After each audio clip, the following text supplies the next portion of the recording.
Matahari dari lumpur, bagian 1, benjutin aja, tangkap lalu telanjangi. Tukang zina biar kapok. Suara itu terdengar dari beberapa pemuda, mungkin sekitar 30 pemuda berlarian ke arah satu arah, yaitu lapangan penggilingan padi desa Sendang Leres. Di antara pemuda itu ada yang membawa golok, celurit, pentungan, dan macam-macam alat perkelahian. Ternyata mereka tengah mengepung seorang pemuda yang berdiri di tengah kepungan dengan tenang. Pemuda berkulit sawo matang, wajahnya putih bersih, tubuhnya sedang, tak kurus amat juga tak gemuk, rambutnya panjang sepunggung namun diikat dengan rapi. Nama pemuda itu adalah Izudin. "Ayo maju," kata pemuda itu di tengah kepungan para pemuda yang napasnya memburu. Suaranya tenang, seakan tak takut walau telah dikepung sedemikian rupa. Membuat para pengepungnya sontak berhenti, semua diam. Sampai ada suara di belakang para pengepung, "Jangan takut, biar sakti juga kalau dikeroyok ramai-ramai pasti keok." Suara itu seakan-akan sebuah cemeti yang disentakkan, dan membuat kuda-kuda berlarian para pengepung segera menyerbu, mengayunkan apa saja yang dibawa, menyerang membabi buta. Sementara di pinggir arena seorang gadis berjilbab menangis sesenggukan dan memandang khawatir terhadap Izudin. Nampaknya malam ini akan menjadi malam yang berdarah. Tapi entah bagaimana tiba-tiba 3 pengepung terjengkang, bergulingan, dan golok, celurit, serta pisau lipat telah berpindah ke tangan Izudin yang segera dibuang ke tanah. Yang lain segera mundur, tapi terdengar komando lagi. Yang lain serang atas dan yang lain lagi serang bawah. Maka seperti dikomandoi para pengepung maju lagi, dan yang maju dahulu segera terlempar mengadu, 2 orang lagi roboh. "Hentikan!" Tiba-tiba terdengar bentakan menggelegar, membuat semua orang terpaku di tempat dan terdiam. Nampak berjalan melenggang pemuda dipanggil Kang Agus, pelatih perguruan Setia Hati cabang Sendang Leres. "Ada apa ini?" tanya Kang Agus. "Ini Kang maksiat zina di desa kita," jawab salah seorang sambil tangannya menuding le arah Izudin. "Oh, kamu rupanya Su. Apa benar begitu?" kata Agus sambil pandangannya menatap Zahra, gadis berjilbab yang masih berdiri di pinggir arena. "Ah, enggak lah Kang." "Enggak gimana? Kan udah jelas kamu tertangkap di sini. Kamu mau mungkir?" "Tapi apa buktinya Kang?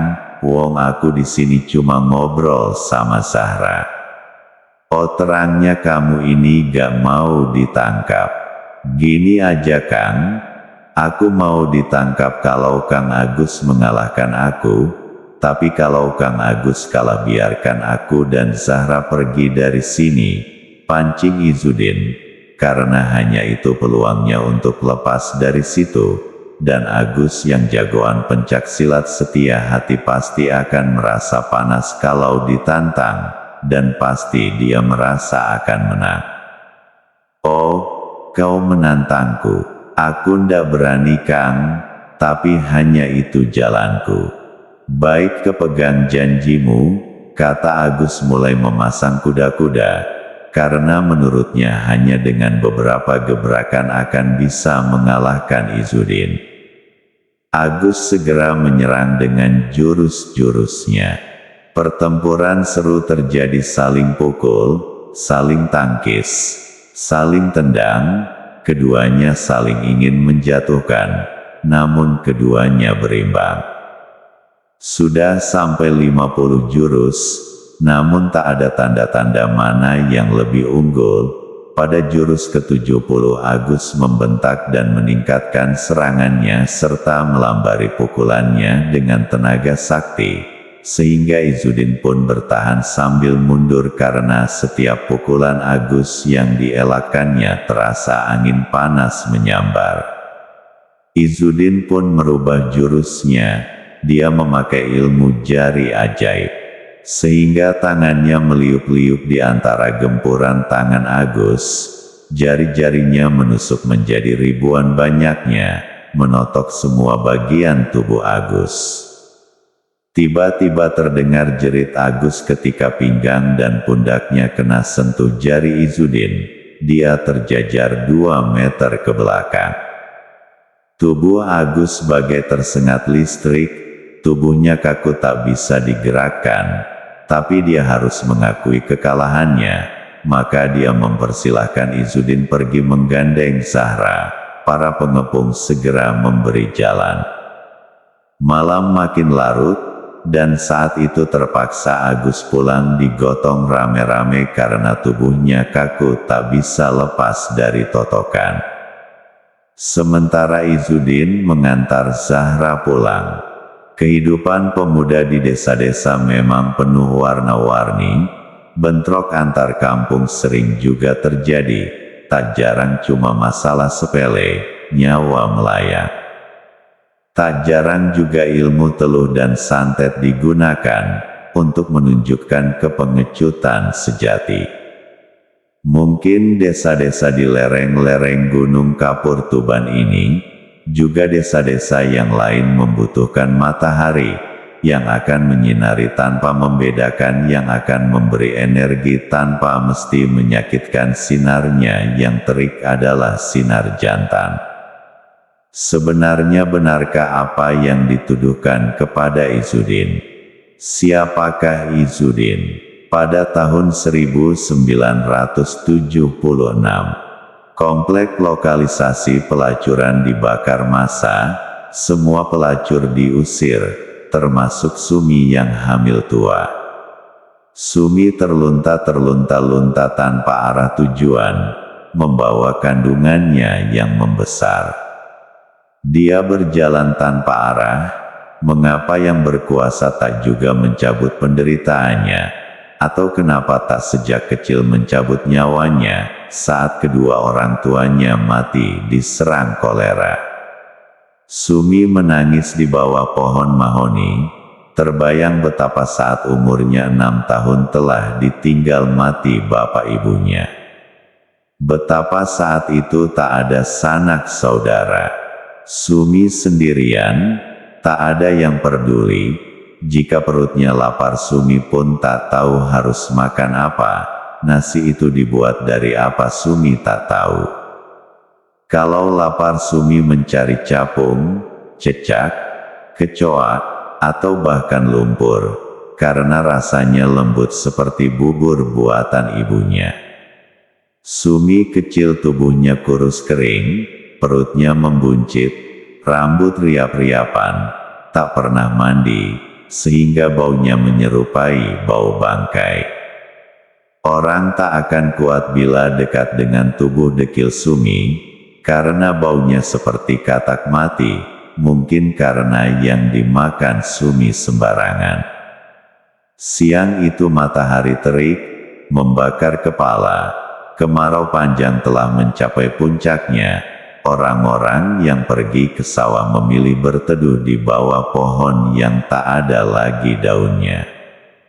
Cabang-cabangnya mencuat, seperti jari-jari yang berdoa meminta hujan. Sungguh kekeringan selalu terasa panjang. Tanah pecah-pecah meradang, semua air telah hilang menguap, seakan diminum oleh mentari yang dahaga. Debu berhamburan ketika angin berlari dan menapak tanah dengan kakinya. Berapapun air yang diteguk seakan tak bisa mengusir dahaga. Sumi menelusuri tepian jalan, tangannya kadang menyibak rumput kering. Siapa tahu menemukan belalang atau katak yang mungkin bisa dimakannya. Sungguh dari pagi perutnya belum diisi. Bibirnya telah kering pecah-pecah, Berulang kali dia mencoba menelan air liurnya sendiri, namun tak ada air liur yang keluar, kecuali makin membuat tenggorokannya tercekik. Keringatnya membanjir, kepalanya terasa pening, tubuhnya limbung, dan Sumi pun pingsan, tergeletak di pinggir jalan. Sebuah delman berjalan terbanting-banting, sekali waktu doyong ke kanan sekali waktu doyong ke kiri. Roda kayunya berderak ketika harus melewati lubang yang dalam dari jalan desa yang rusak berbatu. Sang kusir sekali waktu berdecak-decak untuk menenangkan kudanya, dan sekali waktu terdengar suara his-his untuk memberi semangat pada kudanya. Debu mengepul saat delman itu lewat. Penumpangnya seorang perempuan setengah tua dan danannya teramat mencolok. Terlihat bedak yang dipakainya teramat tebal. Saking tebalnya mungkin kalau ada orang iseng mencubit perempuan itu pastilah jari tangannya akan keseleo.